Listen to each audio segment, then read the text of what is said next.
वर्णमाला। वर्णों के व्यवस्थित क्रम को वर्णमाला कहते हैं। ध्वनि, वर्ण, लिपि, चिन्ह। स्वर, स्वर स्वतंत्र रूप से बोले जाने वाले ए, आ, ई, उ को स्वर कहा जाता है। व्यंजन, स्वर की सहायता से बोले जाने वाले क, ख, ग व्यंजन। स्वर एवं व्यंजन की मात्रा। जब स्वर किसी व्यंजन को उच्चारित करता है तो वह उस व्यंजन के साथ अपने वास्तविक रूप में न आकर जिस रूप में आता है उसे स्वर की मात्रा कहते हैं।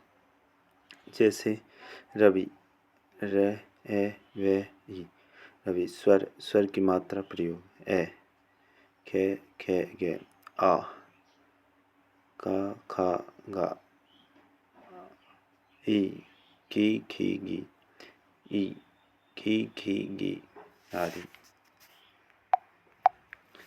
स्वर, स्वर की मात्रा प्रयोग। उ, खु, खु, गु, ऊ, खु, खु, गु, री, रि, क्रे, ख, ग, ए, के, खे, गे आदि। वास्तविक रूप। स्वर, स्वर की मात्रा प्रयोग। ए, के, खे, गे, ओ, को, खो, गो, औ, कौ, कौ, गौ। दोकबिंदी है। के, खे, गे, अंग, कंग, खंग, ग। महत्वपूर्ण बातें। आ की मात्रा छोटी, बड़ी और आ, ई जो पीछे से लगती हैं वो मात्राएं हैं ये 4। आ की, ई की, ए की, आई की, औ की। आगे से लगने वाली मात्रा की। ऊपर लगने वाली मात्रा ए, ओ और नीचे से लगने वाली मात्रा ऊ, बड़ा ऊ, री। यदि किसी शब्द की शुरुआत स्वर से होती है तो वह अपने वास्तविक रूप में आता है। आम, इमली, ऊंट, एहसास आदि।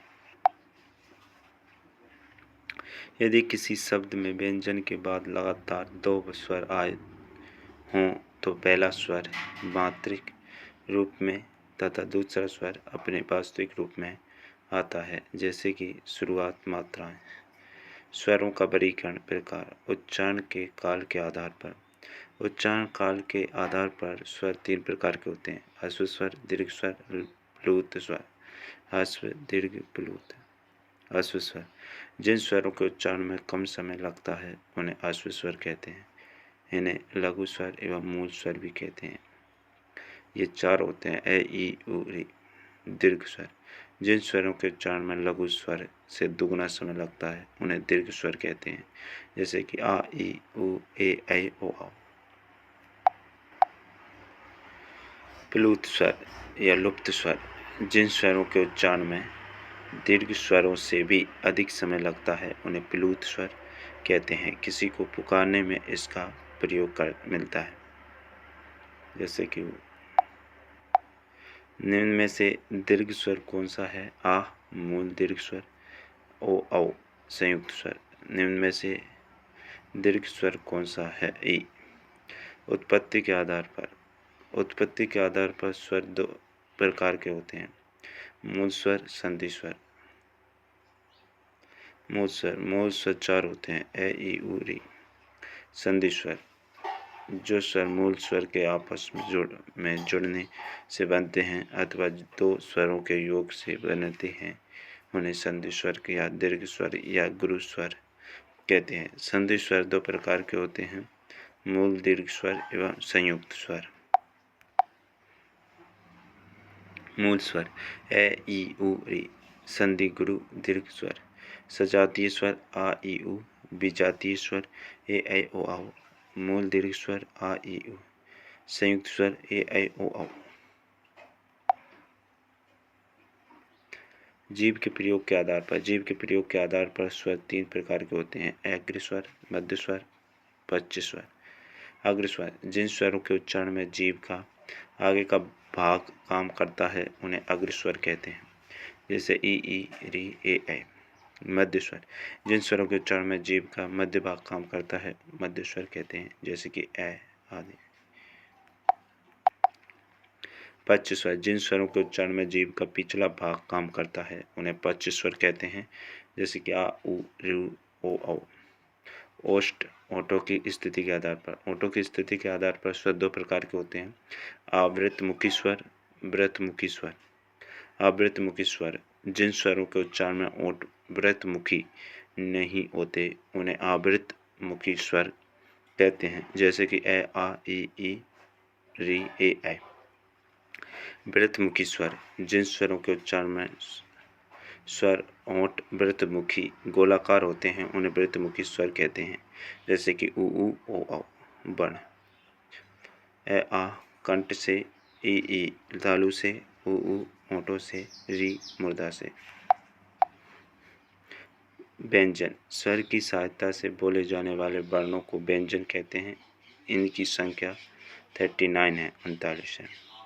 25 स्पर्श व्यंजन, 4 अंतस्थ व्यंजन, 25 स्पर्श व्यंजन, 4 उष्म व्यंजन, 4 संयुक्त व्यंजन, 2 द्विगुण व्यंजन, 39 हिंदी स्वर व्यंजनों की संख्या, 33 परंपरागत रूप से व्यंजनों की संख्या। स्पर्श व्यंजन क, ख, ग, रे, च, छ, जे, रे, ट, ठ, ड, ने, त, थ, द, न, पे, फे, वे, में। मुखा स्थान क्रम, कंठ, मुर्दा, तालु, दंत, ओष्ठ। अंतस्थ ये वे, उष्म से है, संयुक्त श्र, त्र, ग, द्विगुण उत्सिप्त ड, मुर्दा स्वर। वर्णों का वर्गीकरण घोषत्व के आधार पर। घोष का अर्थ है स्वर यंत्र में ध्वनि का कंपन। उघोष व्यंजन जिन व्यंजनों को उच्चारण में स्वतंत्र ये कंपन उत्पन्न न हो उन्हें उघोष व्यंजन कहते हैं, जैसे कि अर वर्ग का पहला दूसरा व्यंजन से। सघोष घोष व्यंजन जिन व्यंजनों के उच्चारण में स्वतंत्र में कंपन उत्पन्न होता है उन्हें सघोष व्यंजन कहते हैं। ये घोष व्यंजन भी कहलाते हैं, जैसे कि हर वर्ग का तीसरा चौथा पांचवा व्यंजन, अंतस्थ, हर, नौ, सारे घोष व्यंजन होते हैं। प्राण तत्व के आधार पर, काकल के आधार पर। यहाँ प्राण का अर्थ है हवा या सांस से है। अल्प प्राण व्यंजन जिन व्यंजनों के उच्चारण में मुख से कम हवा निकले उन्हें अल्प प्राण व्यंजन कहते हैं। हर वर्ग का पहला तीसरा पांचवा अंतस्थ व्यंजन स्वर अनुसार। महाप्राण व्यंजन जिन व्यंजनों के उच्चारण में मुख से अधिक हवा निकले उन्हें महाप्राण कहते हैं। हर वर्ग का दूसरा चौथा उस व्यंजन विसर्ग आदि। नव निर्मित ध्वनियाँ विदेश से आगत ध्वनियाँ, ग्रहित ध्वनियाँ, अरबी पारसी ध्वनियाँ, आगत व्यंजन।